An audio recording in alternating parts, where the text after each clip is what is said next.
dia, a paz do Senhor Jesus, amém? Abençoadinhos de Jesus. A nossa aula hoje, a gente vai estar vendo sobre o erro de Saul, amém? Saul foi desobediente, né? Sobre o erro de Saul, então, que está em 1 Samuel, capítulo 13, do versículo do 1 ao 15, amém? Então, vamos orar a Deus, né? Para dar início à nossa aula, amém? Paizinho querido, Paizinho amado, Jesus, eu te peço, Pai, que tu nos dê, Senhor, sabedoria, que o Senhor nos ensine, Senhor, a ser obediente, Pai, à Tua palavra, que a gente não faça, Senhor, as coisas segundo o nosso coração, Pai, e sim segundo aos Teus mandamentos, Senhor querido, Senhor amado. Amém, Jesus. Então tá, meus amores. Então a gente vai ver, né, sobre o nosso primeiro rei, né, que é o rei Saul, tá, crianças? Então, rei Saul, ele não era só rei de Israel, tá? Ele era o rei de Israel e ele era o líder do exército, né, do povo de Israel ali, e ele era pai de Jonatas, amém? A Bíblia nos diz, tá, que Saul, ele tinha 30 anos de idade quando ele começou a reinar, e ele ficou por 42 anos reinando, amém? Isso tá nos dizendo aqui, ó, em 1 Samuel 13. Saul tinha 30 anos de idade quando começou a reinar, e reinou sobre Israel 42 anos. Amém? Então é isso que a Bíblia está nos dizendo. Saul sempre foi um rei muito bom, assim, obediente, né?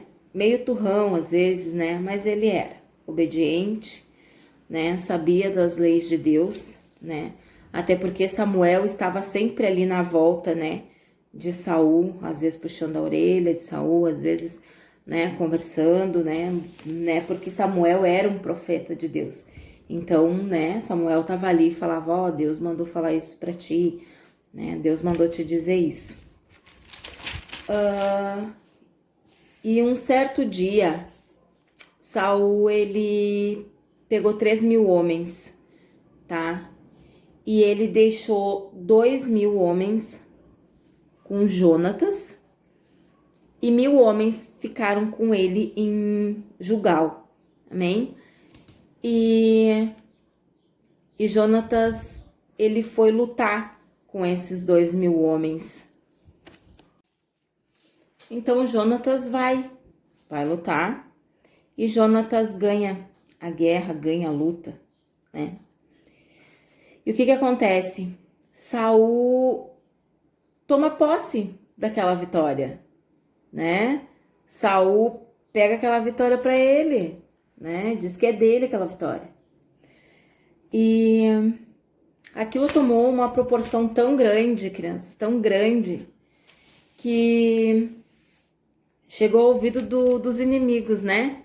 Dos filisteus, amém? Só que os filisteus, eles eram assim, ó, eles tinham um exército numeroso, né? Então, e Saul continuava falando daquela vitória, né?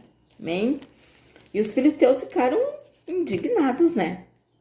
Porque eles não aceitavam, né, que o povo de Deus, que o povo de Israel ia ganhar uma luta, né? E Saul ainda ficou ostentando aquilo, né?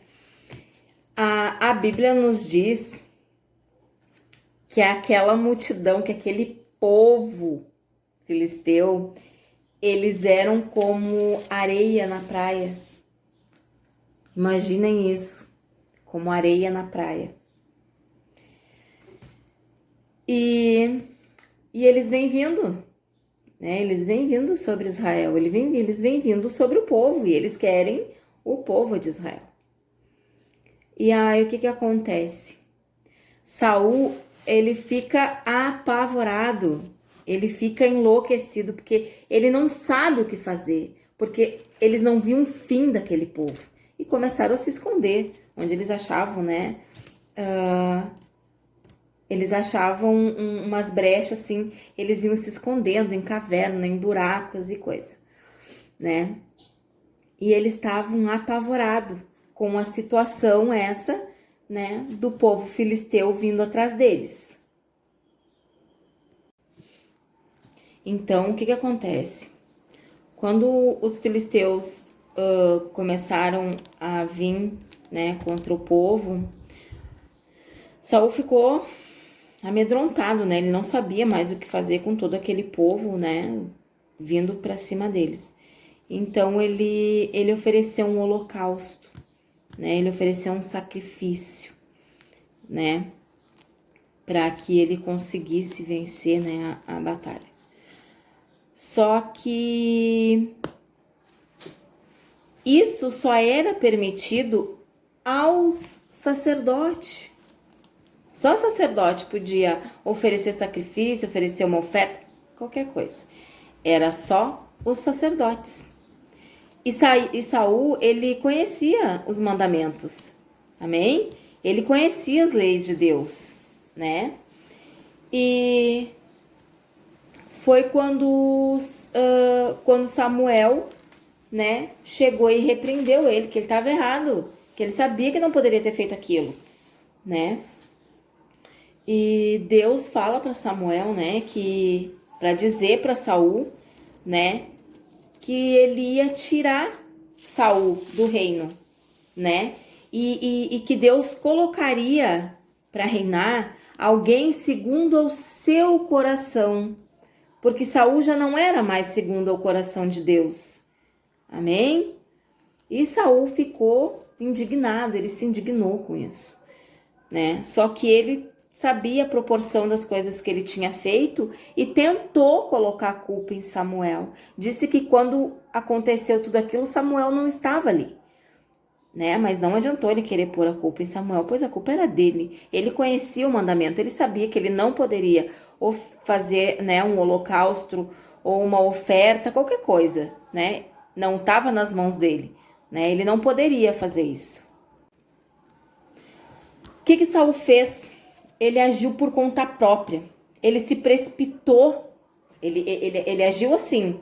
Vou fazer porque eu acho que é isso, né? Ele agiu segundo o coração dele, na verdade, né? Ele fez o que ele achou que ele deveria fazer. Ele se precipitou com aquela situação, né? Ele ignorou o mandamento que Deus fala, né? Que seriam só os sacerdotes para fazer esse tipo de coisa, né? A gente tem que buscar paz, buscar confiança, né, em Deus. Nesses momentos de aflição, nos momentos assim que a gente tá, né, apavorado, a gente tem que ouvir mais a voz de Deus, ouvir mais o que Deus tá falando pra gente, né? Se Saul sabia que não é, naquele momento ele deveria estar muito mais assim, ó, com os ouvidos atentos à lei de Deus, né? Não faça, né? Não faz uma coisa que não era para ele fazer, né? E sim, né? Era com sacerdotes isso, né? Por quê? Porque no momento em que ele se precipitou, que ele fez isso, perdeu a bênção de Deus, né? Aí Deus fala que Deus ia tirar ele dali, ia colocar um homem segundo ao seu coração, porque Saul já não era mais segundo ao coração de Deus. Amém, crianças? A Bíblia nos diz assim, em Provérbios 19, capítulo 19, versículo 2, diz assim: agir sem pensar não é bom. Quem se apressa erra o caminho. Amém? Olha o que Saul fez, né? Ele se apressou e errou o caminho. Amém, crianças? Então tá, meus amores, olha só.